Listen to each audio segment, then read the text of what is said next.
Good afternoon. अभी मैंने non verbal group intelligence test के बारे में पढ़ा था।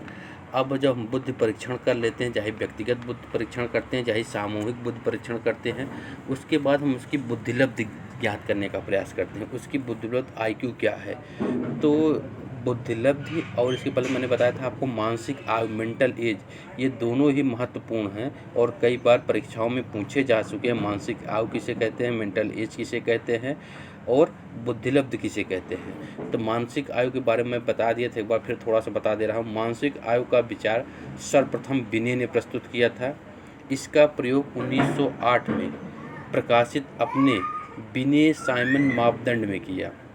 मानसिक आयु से तात्पर्य उस आयु से है जिसे कोई व्यक्ति किसी बुद्धि परीक्षण के आधार पर प्राप्त करता है। मैंने बताया था कि मान लो कोई कक्षा 5 का बालक है, उसकी आयु लगभग 10 वर्ष होगी, लेकिन वो कक्षा 8 के बालकों का यानी कि 13 वर्ष की आयु के बुद्धि परीक्षण कर देता है, बुद्धि वो करता है और उसमें 60% अंक पाता है, तो उसका मतलब उसकी मानसिक आयु जो है 13 वर्ष हो जाती है, लेकिन उसकी वास्तविक आयु 10 वर्ष होती है।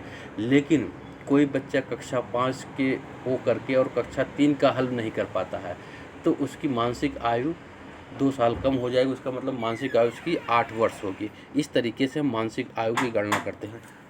मानसिक आयु हमें किसी व्यक्ति के बुद्धि परीक्षण के समय बुद्धि परीक्षण द्वारा ज्ञात की जाने वाली सामान्य योग्यता के बारे में बताती है। ये हुआ मानसिक आयु। हम बात करते हैं बुद्धिलब्धि की। बुद्धिलब्धि क्या है? आईक्यू जिसे कहते हैं, ठीक है ना। तो आपने देखा कोल एवं ब्रूस ने बुद्धिलब्धि यह बताती है कि बालक की मानसिक योग्यता किस गति में विकास कर रही है, यानी कि जो हमारी आईक्यू है, बुद्धिलब्धि है, वो बताती है जो बच्चे की मानसिक योग्यता है किस गति में कार्य करे। मानसिक आयु का विचार प्रारंभ करने का श्रेय बिने को प्राप्त है, मैंने आपको पहले ही बता चुका हूँ। ब्रिटेन के प्रसिद्ध मनोवैज्ञानिक विलियम स्टर्न ने 1912 में आईक्यू शब्द का प्रयोग किया, यानी कि जो विलियम स्टर्न महोदय थे बाल मनोवैज्ञानिक, सन 1912 में उन्हें बुद्धिलब्धि के विचार को प्रतिपादित किया। उन्होंने मानसिक लब्ध जो मेंटल क्वांटिटेंट के नाम दिया था। बाद में टर्मन ने उसे 1916 में अपने स्टैनफोर्ड बिने परीक्षण में प्रयोग करके मानसिक लब्धि के बदले बुद्धिलब्धि का नाम दिया, यानी कि बुद्धिलब्धि का सर्वप्रथम प्रयोग जर्मन मनोवैज्ञानिक विलियम स्टर्न ने 1912 में किया था, ठीक है ना। नाम दिया बुद्धिलब्धि, यानी मानसिक आयु तथा वास्तविक आयु के बीच का अनुपात है। बुद्धिलब्धि निकालने के लिए मानसिक आयु और वास्तविक आयु को भाग देकर 100 से गुणा कर देते हैं, यह आप देख रहे हैं।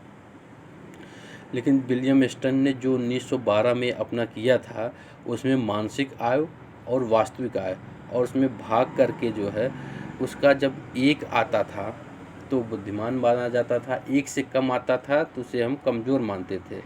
लेकिन इस आयु में हमने संशोधन किया गया बाद में जो है को प्रमाणिक सन 1916 में अमेरिका के स्टैनफोर्ड विश्वविद्यालय प्रोफेसर टर्मन ने प्रतिपादित किया। जो टर्मन ने बुद्धिलब्धि निकाला और मानसिक आयु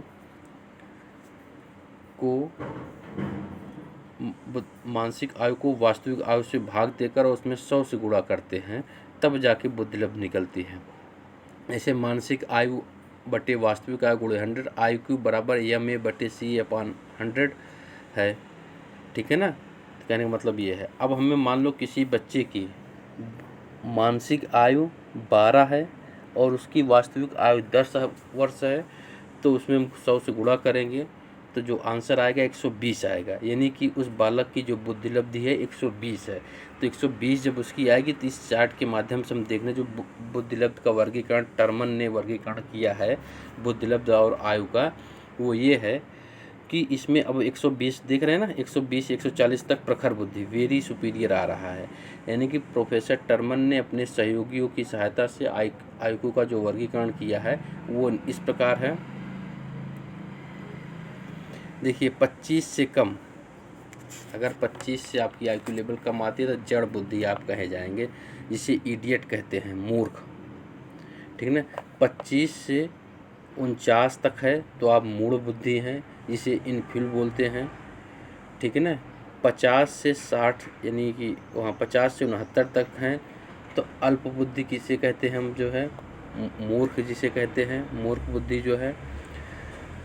70 के नीचे जितने भी हैं या 70 से 89 तक है निर्बल बुद्धि या क्षीण या सीमांत बुद्धि, ठीक है ना। 70 से 80 तक जो है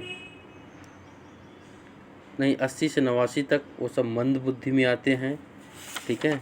90 से 109 तक औसत बुद्धि या सामान्य बुद्धि या एवरेज कहते हैं।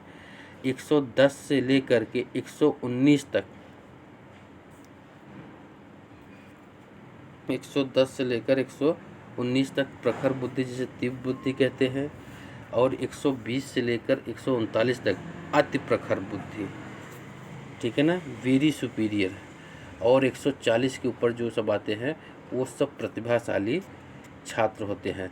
कहने का मतलब ये बुद्धिलब्ध हुई और टर्मन के द्वारा दिया गया वर्गीकरण हुआ कि कौन किस लेवल पे आएगा तो उसकी बुद्धिलब्धि क्या होगी।